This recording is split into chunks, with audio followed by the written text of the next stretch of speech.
घरवा में एक बोल, घरवा में एक बोल, घरवा में एक बोल।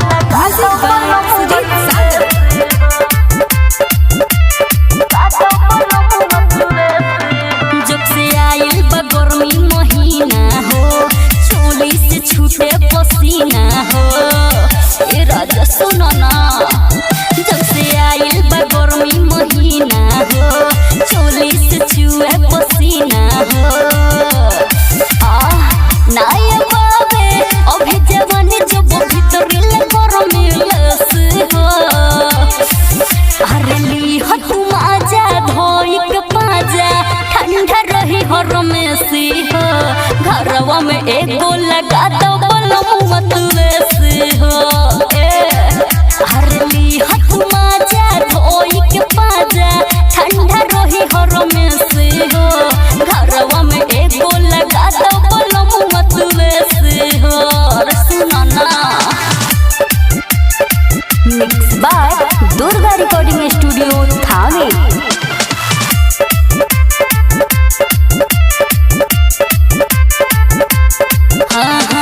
तू का जन्म एहो मोरे राजा, घर में कैसे रहता ने हो।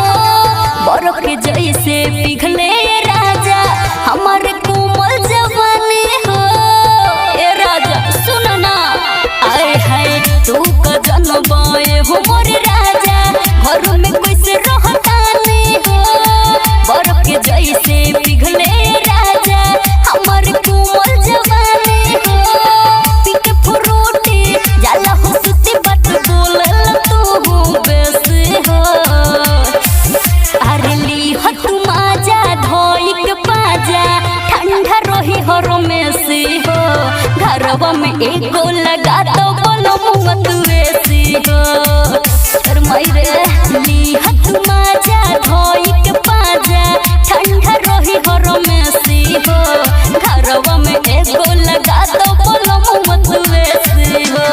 ये राजा सुनी, घरवा में एक बोल, घरवा में एक बोल, घरवा में एक बोल। लगा दो बलम मत वैसी हो, लगा दो बलम मत वैसी। आए हाय सुबह से लेके सांझ ले राजा, घर के रोज कम करे हो।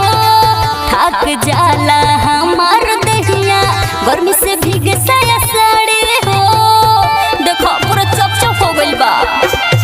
सुबह से लेके सांझ ले राजा, घर के रोज कम करे हो। थक जाला हमार दहिया, गर्मी से भीगे साया साड़ी हो। एहो निराला परेल हल्ला झूठ सुशील के बनावेल दोषी हो। अरे ली हो तुम आजा धोई के पाजा, ठंडा रही हर में सी हो।